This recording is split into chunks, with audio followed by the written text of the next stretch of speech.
Hello दोस्तों, आज अपन बात करेंगे पेन किलर की, यानी कि डाइक्लोफेनेक और पैरासीटामोल के कॉम्बिनेशन की। ये इतनी सारे इसके कॉम्बिनेशन आते हैं डाइक्लोफेनेक और पैरासीटामोल के।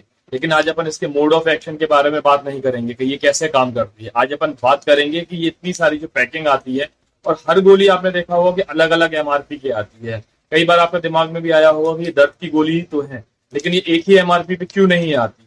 तो आज अपन इसी के बारे में बात करेंगे। तो जैसे ये 4 पैकिंग आप देख रहे हैं, इसके अलावा भी और पैकिंग आती है। इन सब के अंदर डाइक्लोफेनेक है, किसी में डाइक्लोफेनेक सोडियम है और किसी के अंदर डाइक्लोफेनेक पोटेशियम है, लेकिन साथ में कॉम्बिनेशन की पैरासीटामोल। तो दोस्तों, मैं आपको फिर कभी इसके बारे में बताऊंगा कि डाइक्लोफेनेक सोडियम में और डाइक्लोफेनेक पोटेशियम में क्या फर्क होता है। लेकिन अभी जो वीडियो है, जो अपना मोटो है, वो ये है कि ये डाइक्लोफेनेक की जितनी सारी 4 टैबलेट है, लेकिन सबकी अलग अलग एमआरपी क्यों है। अगर अपन ये ऑक्साजिन की बात करें तो लगभग ये 8 रुपए की एक गोली पड़ती है। जीरो फ्लेम की बात करें तो लगभग ये 4-5 रुपए की एक गोली पड़ती है।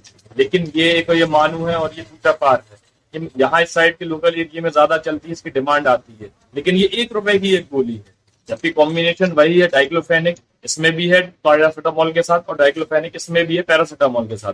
लेकिन अगर अपन इनकी एमआरपी की बात करेंगे तो 10 रुपए की एमआरपी है। इसकी एमआरपी की बात करेंगे तो ये भी 10 रुपए की एमआरपी। तो दोस्तों, सवाल ये आता है कि ये जो टैबलेट्स हैं, इनमें इतना फर्क क्यों होता है, इनकी एमआरपी में इतना फर्क क्यों है। ये 8 रुपए की या 5 रुपए की टैबलेट है, ये 1 रुपए की टैबलेट है, ऐसा क्यों। तो मैं आपको बता दूं कि ये जो जो टैबलेट है, ये लोकल एरिया में ही मिलती है, पैन इंडिया नहीं मिलती है। शायद अगर कहीं मिलती भी होंगी तो कहीं नहीं भी मिलती है, तो पेशेंट इनसे परेशान रहता है कि ये हर जगह नहीं मिलती है। ये आपको पैन इंडिया मिलेंगे, हर जगह मिलेगी, एक ही एमआरपी पे मिलेगी।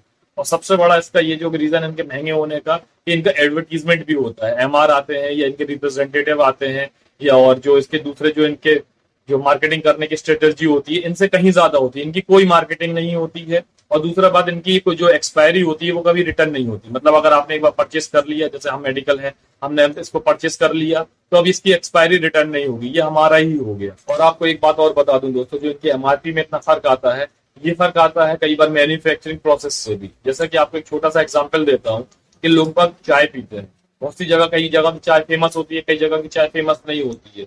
और आप देखते होंगे उसमें पत्ती डलती है, दूध डलता है, शक्कर डलती है, या कई बार कुछ उसमें फ्लेवर मिला देते हैं। लेकिन प्रोसेस वही रहती है और इंग्रेडिएंट्स भी वही रहते हैं, लेकिन फर्क सिर्फ आता है क्वालिटी का।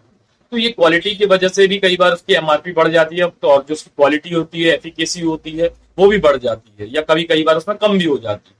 तो ये चीज भी इस पर डिपेंड करती है, क्योंकि जो आप अगर एपीआई के बारे में जानेंगे, एक्टिव फार्मास्यूटिकल इंग्रेडिएंट होते हैं, तो ये भी ए बी सी 3 कैटेगरी के आते हैं।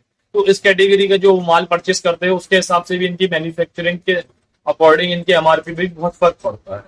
तो अब आप समझ गए होंगे दोस्तों कि कई चीजें ये सस्ती होती हैं, कई चीजें महंगी होती हैं। आपने कई नाम भी सुने होंगे, जैसे जेनेरिक मेडिसिन या एथिकल मेडिसिन आती है, जो अभी जैसे औषधि केंद्र में जेनेरिक मेडिसिन भी मिलती है। लेकिन आपने देखा होगा कई बार कुछ ऐसी मेडिसिन भी होती है कि आपको उसको खाने के बाद रिजल्ट नहीं मिलता है। और कुछ ऐसी मेडिसिन होती है कि वो आप उस कंपनी की खरीद लो और आपको एक बार में ही रिजल्ट मिल जाता है।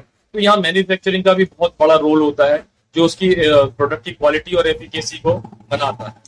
तो उम्मीद करता हूँ दोस्तों, आपको ये सारी चीजें समझ में आ गई होंगी। इसके अलावा अगर आपको जो कुछ और नहीं समझ में आया तो आप मुझे कमेंट कर सकते हैं।